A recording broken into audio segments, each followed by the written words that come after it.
এই দেখো এখন ঘড়িতে বাজে 7:05 ঘড়িতে বাজে। আর অবস্থাটা দেখো,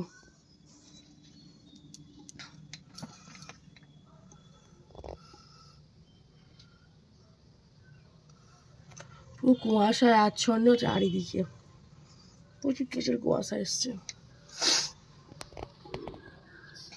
শীত যেন আবার ফিরে ফিরে আসছে।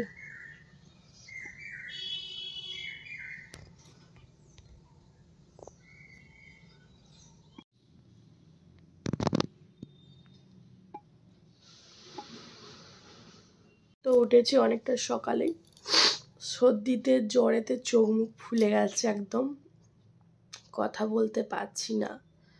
তো প্রচুর গলায় ব্যথা, এত রাত্রে জ্বর এসেছিল। তো ওষুধ খেয়ে আবার শুয়েছি, কথা আওয়াজ বেরোচ্ছে না। তো হ্যালো এভরিওয়ান, গুড মর্নিং, শুভ সকাল। নতুন একটা দিন, নতুন একটা ব্লগে স্বাগতম জানাচ্ছি। তো চা খাবো এখন। সকালে তো বাসি নাইটি চেঞ্জ করে বাসি কাজটা উপরে হয়েছে, এই বিছানা গোছানো, বাসি ঘরটা ঝাঁট দেওয়া, ওগুলো আর ভিডিও করা হয়নি, শরীরটা ভালো নয়, ভিডিও করিনি আমি, তো ভিডিও করা হয়নি। তো ওইগুলো হয়েছে। এখন চা খেয়ে আবার ফ্রেশ হবো, গা হাত ধোবো, আবার চেঞ্জ করব, নিচে গিয়ে এবার দুটোর ঘরে ফুল দেবো ঠাকুরের চরণে আর কি, যেহেতু ওরা নেই মামিরা, তো ওরা বেড়াতে গিয়েছে কালকে, তোমরা তো দেখেছো। তো মায়াপুর গেছে ওরা। তো আমার শাশুড়ি মাকে বলিনি, সকালে যেহেতু পুজো করতে এসেছিল আমাদের ব্রাহ্মণ, তো সকালের নিচে মহাপ্রভুর চাতাল ধুয়ে দিয়েছে আর কি, ধুয়ে সেবা দিয়েছে। আর এবার বাকি তো আরও কাজ আছে, চা করা দোকানের, এবার সকালে টিফিনটা করছে। আমি চাটা খেয়ে দুটো ঘরে সেবা দেবো, আর তারপর আনাজ টানাজ কাটবো, রান্না বান্না কী হয় না হয় সমস্ত তো তোমাদের সাথে শেয়ার করবো, যতটুকু পারবো একটু একটু করে ক্লিপ শেয়ার করবো। ঠিক আছে, চলো এখন আমি চা খেয়ে নিই। তোমাদের দাদাভাইও ফোন করছে, ওর সাথে কথা বলবো। তো এই দেখো আজকে অনেক ফুল আছে, তো ফুলের একদম রম্ভা যাকে বলে। তো চলো এক এক করে ফুল ঢালবো সব, কত কি ফুল আছে। এই দেখো, দাও।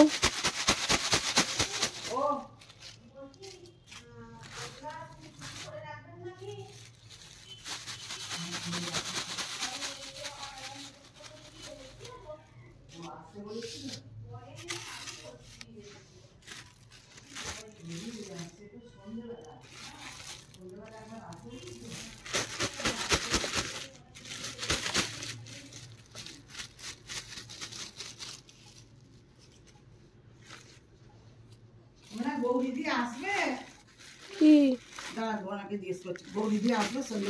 আসবে, আসুন, বলছে যে তোমাদের একটু রুটি ফুটি মেখে ফেকে দিতে পারবো। হ্যাঁ আসতে বলছে, দাও এই ছুবড়িটা দিয়ে আমার থাক না, আছে এক্ষুনি তো খালি হয়ে যাবে, দাঁড়াও না। না দূরে ওইগুলো খেয়ে নেবে, এক্ষুনি আমি খালি করে দিচ্ছি, ধরবে না বলে আমি নিয়ে এলাম, একটা চুবড়ি রেখে এসেছি বলে। তাহলে আমাকে একটা জায়গায় একটুখানি ফুল দে, আমি এখানে দিয়ে আমি একটু চা খাই।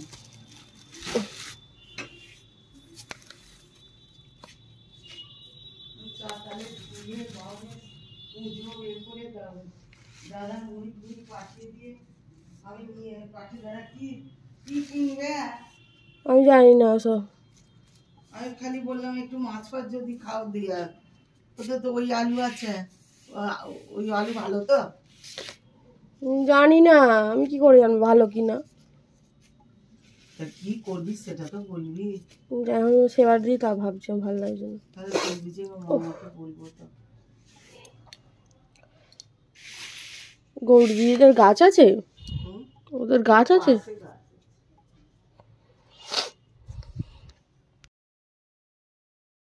ফুলগুলো নেওয়া হয়েছে, এখানে আমি দেবো আর ঘরে দেবো, তারপর যা থাকবে আমার শাশুড়িমা ঘরে দেবে, মহাপ্রভু দেবে ওপরে দেবে। তো আপাতত আমি তো বেশি লাগবে না এখানে দিতে, তো আর এইগুলো রেখে দিয়েছি, আর এগুলো আমার ঘরে কৃষ্ণকালী মাকে দেবো বলে রেখেছি। চলো আমি এক একে ফুল দিয়ে দিই, অলরেডি অনেকটা বেজে গেছে। চলো এখানে ফুল দেওয়া আছে, ফুলগুলো এবার এটাই ফেলবো, ফেলে আর এই ফুলগুলো সাজাবো।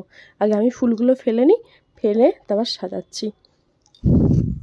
তো এক হাতে তো এরকম করে ফেলা যাবে না, যতটুকু কি এক হাতে ফেলা যায় ফেলি, তারপর সাজাবো। আগের দিনে ভোগ দেওয়া।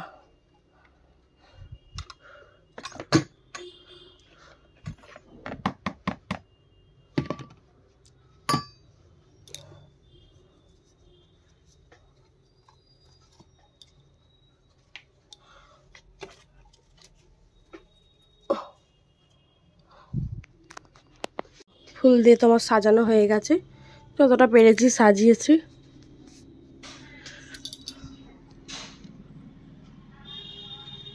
এই দেখো, চলো এবার আমি ওই ঘরে যাব একবারে, তারপর ফুল দিয়ে সাজিয়ে সবাইকে খেতে দেবো। কি ভালো লাগছে না? আর টাটকা জবা একদম, আজকে ফোটা জবা।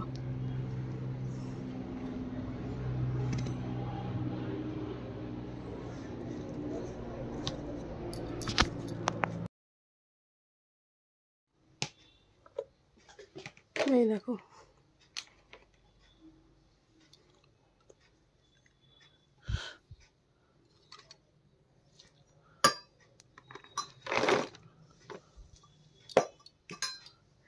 এই দেখো। তো এখানে ফুলগুলো ফেলবো, তারপর সাজাবো।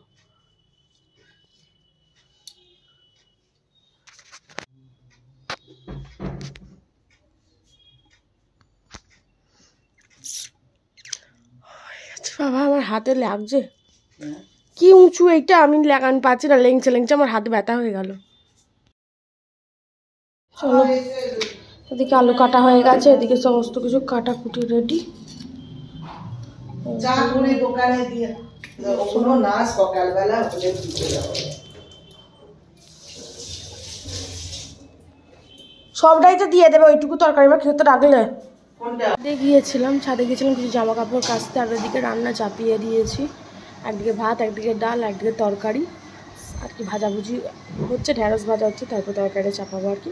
ঢ্যাঁড়স তরকারি করছি, চলো পরে দেখাচ্ছি। তারপর এই দেখো, এদিকে ঢ্যাঁড়স ভাজাভুজি হচ্ছে। ঢ্যাঁড়সটা ভালো করে না ভাজলে আবার আলাদা কেমন বলে, সেই ভালো লাগবে না। ঢ্যাঁড়সটা ভালো করে ভেজে নিচ্ছি। ঢ্যাঁড়স আলুর তরকারি করবো, করলা ভাজা, বেগুন ভাজা, আর 2 রকমের মাছ এনেছে জেঠু। কাতলা মাছ, এই কী মাছ এটা, রুই মাছ, আর ভোলা মাছ। তো এই রান্না বান্না, আর এদিকে ভাত হচ্ছে, আর এদিকে ডাল চাপিয়েছি, মসুর ডাল। চলো ঢ্যাঁড়সটা ভাজা গেছে, নামিয়ে নিই, তারপর পরে দেখাচ্ছি। তো এদিকে আলু পেঁয়াজ ভেজে তরকারি আমি বসিয়ে দিয়েছি, আলু সেদ্ধ। তারপর তো এখানে করলা ভাজাতে লেবু হলুদ মাখাবো, আগে বেগুনটা ভেজে দিই তারপর। আর এখানে দেখো ঢ্যাঁড়স ভাজা হয়ে গেছে, এখানে ডালও, আর এখানে ভাতের চালও দেওয়া হয়েছে। ওকে, ফুটো এখানে ডালও হয়ে এসছে, সেদ্ধও হয়ে গেছে, একটু ফুটে হোক তারপর দেবো।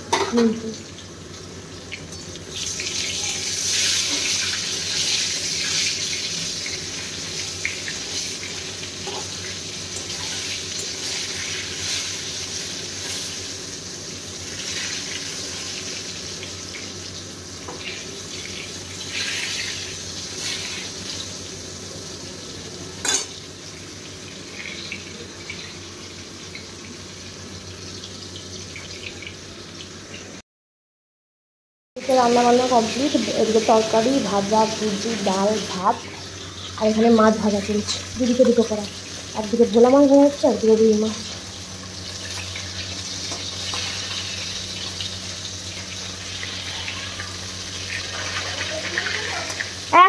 একটা দিলেও হবে পেঁয়াজ, এই মাছটা, ছোটো মাছটার জন্য খালি। আর এই ভোলা মাছটা তাহলে পেঁয়াজ দেবো। যাচ্ছি আমি, ভোলা মাছের ভাজা হয়ে গেছে। আর ওই এটা তো আদা রসুন পেঁয়াজ তো করবো, আর এটাতে এমনি নর্মাল।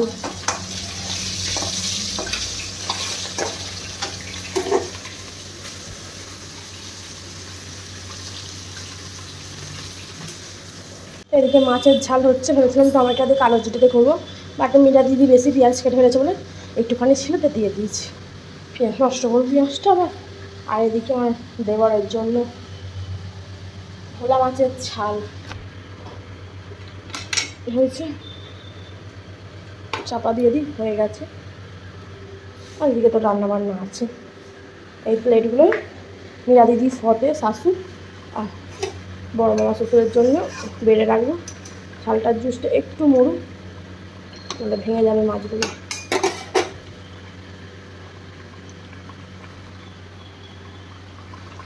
এখন বলতে 2:10, তো যেহেতু চলে এসছে, রান্নাবান্নাও কমপ্লিট হয়ে গেছে। মীরা দিদিরা চান করতে গেছে, তো ওদের সবাইকে দিয়েই চান করবো। যদি শাশুড়ি এসে তো ওই সবাইকে দেবে, নাহলে আমি দিয়ে চান করবো।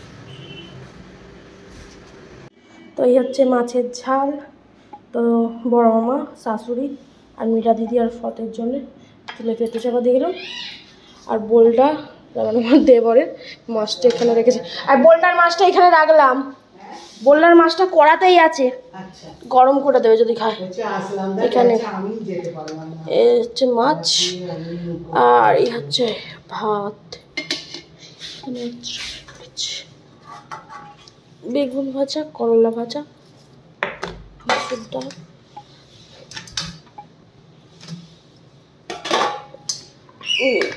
তরকারি। ওইটাকে নিয়ে যেতে হবে এখন আবার। চলো তোমাদের সাথে শেয়ার করি কি নিয়ে এলাম। এইগুলো পরে শেয়ার করছি। আর এগুলো মামিদের দেবো, তো সেই জন্য আমি ভাবছি এখনই তোমাদের দেখিয়ে দিই, এরপর দিয়ে দেবো। যেহেতু তোমাদের দেওয়া হচ্ছে না আর কি, ওই জন্য আমি ভাবছি তো দিয়ে দিই, ওরা আবার থাকবে না, বেড়াতে হবে, তো সেই কারণেই তাহলে দিয়ে দিই।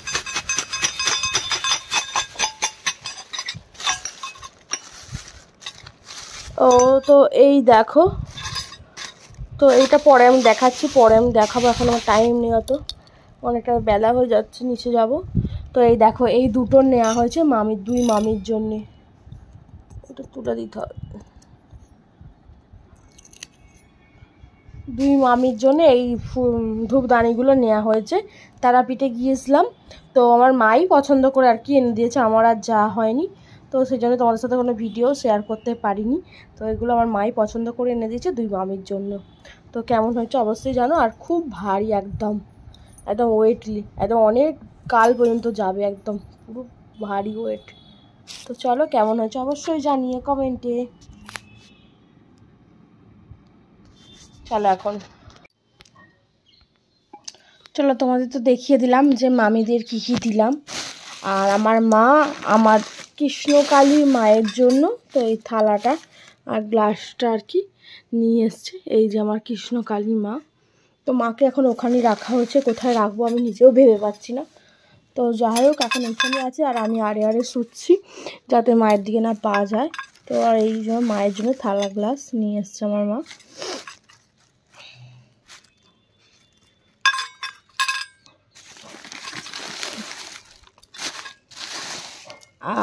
আর আমি এটা কিনেছি, তো বেড়াতে গিয়ে কি কিনবো, কিছু ভাবতে পারছিলাম না, কারণ ঘরে অলরেডি অনেক পুতুল হয়ে গেছে আর টেডিও হয়ে গেছে। আর দক্ষিণেশ্বর গিয়েছিলাম, তোমরা তো দেখেছো, তোমাদের দাদাভাই কত কিনে দিয়েছে আমার ঘরে, আর রাখার জায়গাই হচ্ছে না। তো সোফার এদিকটা করে সাজিয়েছিলাম, বাট এত পরিমাণে ধুলো পড়ছে, আমি ঝেড়ে আবার আলমারির ভেতর পুরে রেখেছি। যখন আমার বড় শোকেস হবে তখন সাজাবো, সেদিনটা এখন কল্পনার বাইরে, যখন হবে দেখা যাবে। তো এইগুলো কিনেছি, তো এগুলো অনেক দিন ধরে কেনার ইচ্ছা ছিল। এর থেকেও ভালো আমি দেখেছিলাম মেলাতলায় এইগুলো, তো তখন ওগুলো দাম ছিল অনেক। তোমাদের দাদাভাই আমায় কিনতে দেয়নি। আমাদের এখানে যে মিলন মেলা গেল, তো এই দুটো ছিল না, শুধু এই দুটো ছিল, সেটাও আমাকে তোমাদের দাদাভাই কিনতে দেয়নি, অনেক দাম বলে। তো এই 4টে নিয়েছে মোট 50 টাকা, তার মানে এই সবগুলো 50 টাকা নিয়েছে। তো আমি কিনলাম, তো ভালো লাগলো, ঘরে সাজিয়ে রাখবো, কিন্তু ঘরে সাজাবোটাই কোথায়, রাখারই জায়গা নেই, তাও কিনেছি। ওই যে বলে মন মানে না, দেখলে জিনিস কিনতে ইচ্ছা করে, এটাই তো মেয়েদের স্বভাব। আর এই দেখো, ব্যাগের তো আর অভাব নেই, তবু অনেক ব্যাগ আছে, তাও এই ব্যাগটা কিনলাম। তো এই ব্যাগটাই কেনা হয়েছে বলতে কী কিনবো ভাবছিলাম। তো আমার দাদাভাই বলছিল যে কিছু কিনবে, আমি বলছি কী কিনবো, কেনার তো ইচ্ছা, যেগুলো পছন্দ হচ্ছে সেগুলো কিনে দিচ্ছে না। অনেক ভালো ভালো ব্যাগ পছন্দ হচ্ছে, সেগুলোর দাম বলছে অনেক 1200, 1000, 800 এরকম দাম বলছে। তো পুরো অত দামে তো ব্যাগ নেওয়া যাবে না, একদম কি বলবো আর। তো এই জন্যে এই ব্যাগটাই নিলাম। এটার দাম কমও, আর এটা বেশি ট্যাক্সই হবে না জানি, তবু ওই টুকটাক চুড়িদার পরলে ফোন আর টুকিটাকি জিনিসগুলো কাঁধে নেওয়া যাবে আর কি, হাতে নিয়ে যেতে হবে না, সবসময় কাঁধে ঝুলিয়ে যাওয়া যাবে আর কি। কোথাও বেড়াতে গেলাম, চুড়িদার, একটা ছোট্ট জলের বোতল আর টুকিটাকি জিনিসপত্র নিয়ে এটা কাঁধে দিয়ে বেশ যাওয়া যাবে। আমি আর প্যাকেটটা খুলে দেখাচ্ছি না। তো এই ব্যাগটাই নিয়েছি, আর মামিদের জন্য তো ওই দুটো নিয়েছিলাম, তোমাদের দেখালাম। তো আর কিছুই কেনাকাটা করিনি সেরকমভাবে, তো এইগুলোই কিনেছি, তোমাদের সাথে সেটাই শেয়ার করলাম। চলো, তো এই দেখো সন্ধ্যাবেলা তো রুটি তরকারি হয়েছে, চা ফা খাওয়া হলো, তখন তার ভিডিও অনই করা হয়নি। তো এখন দেখো আলু ভাজছি, গোল গোল আলু ভাজা। আর সকাল দুপুরে যে তরকারি করেছিলাম একটু আছে, তো শাশুড়িমা বলে আর করতে হবে না। তো যথারীতি সকালে আমি তরকারি আলু ঠিকই কেটেছিলাম, শাশুড়িমা বললো যে আর একটু বেশি করে দে, কুলোবে না। আমি বলছি যে কুলিয়ে যাবে, যে লোক কম, আমি তো একটা কেটে আমার মাফ হয়ে গেছে, তবু গুরুজনের কথাটা শুনতেই হবে। আর শুনলাম তরকারি বেশি হয়ে গেছে, তো বলছি থাক, আর রাত্রে তরকারি করতে হবে না, খালি বেগুন ভাজ নাহলে কিছু একটা ভেজে নিয়ে রুটি দিয়ে খাবে। কিন্তু দুপুরে বেগুন ভাজা হয়েছে, আবার রাত্রে বেগুন ভাজা, তার থেকে গোল গোল করে আলু ভাজি, এটা রুটি দিয়ে খাবে। কেন নতুন আলু তো এখন এরকমই আলু ভাজা হবে, পুরনো আলু হলে একটু সেই গায়ে খোসা উঠতো, সেই আলুটা খেতে ভালো লাগে। তবু কম তেল দিয়ে ভাজছি, তাও ওঠে না। চলো যাই হোক, এই আলুটা ভাজা হয়ে গেছে, সেদ্ধ করে নিয়েছিলাম প্রথমে কেটে, তারপরে দেখো তারপর ভাজছি। তো এটা ভাজা হয়ে গেছে, নামিয়ে তারপরে খোলাটা দিই, লাস্টে ভাঙাগুলো ভাজবো, তখন খাবো। ভাঙাগুলো বেশি খেতে ভালো লাগে, দাঁড়াও না আবার। তো এই দেখো আলু ভাজা তোমার তোলা হয়ে গেছে, তো শাশুড়িকে দিয়ে এলাম। আর নুন ফুল হচ্ছে কি দেখো ঠিকঠাক, রান্না তো করি না, রান্না প্রতিদিন করলে একটা অভিজ্ঞতা হয়ে যায়, মাঝে সাঝে আলু করি বলে তাই বলো ঠিকই আছে। এটা দিয়েছি, আর লাস্টে এই ভাঙাগুলো ভাজবো, ভালো লাগবে। চলো আর একটা চাইছে। চলো তোমাদের রাত্রের ডিনারটা দেখিয়ে দিই। রাত্রের ডিনার হচ্ছে আলু ভাজা আর রুটি, এটাই। তো চলো এখনের মতো ব্লগটা আমি শেষ করব। তো রান্নাঘর দিয়েই ব্লগ শেষ করছি। তো tata, bye bye, good night, দেখা হবে পরের দিন নতুন একটা ব্লগের সাথে। আর ওরা তো ফিরবে মাঝরাত্রিরে, তো এখনও তো ফেরেনি। যাই হোক, তো আজকের ব্লগ আমি এখানে শেষ করছি। সবাই ভালো থাকবেন, সুস্থ থাকবেন, সাবধানে থাকবেন। দেখা হবে পরের দিন নতুন একটা ব্লগের সাথে।